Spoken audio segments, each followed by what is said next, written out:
এবার বিশ্বকাপ ফুটবল মাঠে পৌঁছে গেছে যুক্তরাষ্ট্র ইরান যুদ্ধের রেশ।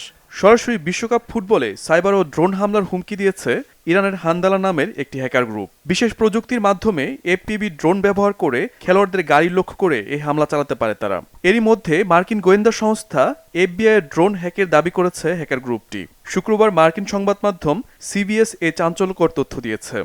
সন্ত্রাসবাদের বিরুদ্ধে লড়াইয়ে নিয়োজিত এই ড্রোনগুলোতে মানুষের চেহারা শনাক্তকরণ ও গাড়ির লাইসেন্স প্লেটের তথ্য পৃথক করার প্রযুক্তি রয়েছে।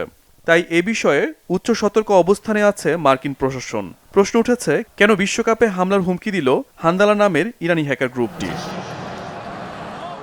যুক্তরাষ্ট্রকে খোঁচা দিয়ে হ্যাকার গ্রুপটি বলছে, বিশ্বকাপের মতো আসরে নিরাপত্তা আরও জোরদার করা উচিত। এ বিশ্বকাপে কয়েকটি দলকে পছন্দ করছে না হান্দালা হ্যাকাররা। তাদেরকে উদ্দেশ্য করেই হামলার বিষয়টি সামনে নিয়ে এসেছে তারা। যদিও দলগুলোর নাম জানায়নি হ্যাকাররা। এফপিভি বা ফার্স্ট পারসন ভিউ ড্রোনের বেশ কিছু ছবি ও ভিডিও ফুটেজ কয়েক মাস ধরে বিশ্লেষণের পর তা প্রকাশ করে হ্যাকাররা। তবে যুক্তরাষ্ট্রের সাইট ইন্টেলিজেন্স গ্রুপ এ দাবির বিষয়ে দ্বিমত পোষণ করেছে।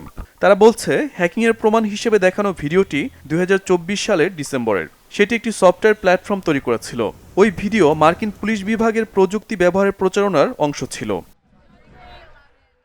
যুক্তরাষ্ট্র ইরান সমঝোতা চুক্তির খসড়া যখন চূড়ান্ত পর্যায়ে রয়েছে, ঠিক তখনই ফুটবলের মাঠে হামলার শঙ্কার বিষয়টি আলোচনার জন্ম দিয়েছে। বিষয়টিকে হালকাভাবে নেয়নি মার্কিন প্রশাসনও। অনুমতি নেই এমন আকাশযান বা ড্রোনের অনুপ্রবেশ ঠেকাতে এবং নিরাপত্তা নিশ্চিত করতে বিশ্বকাপের স্টেডিয়ামগুলোর চারপাশে ড্রোন মোতায়েন করেছে এফবিআই। যুক্তরাষ্ট্রে বিশ্বকাপ আয়োজন করা হচ্ছে এমন স্টেডিয়াম এবং টুর্নামেন্ট সংশ্লিষ্ট ইভেন্টগুলোতে ড্রোন উড়ানো নিষিদ্ধ করেছে ট্রাম্প প্রশাসন। Shahid Arafat, Bangla Vision, news desk.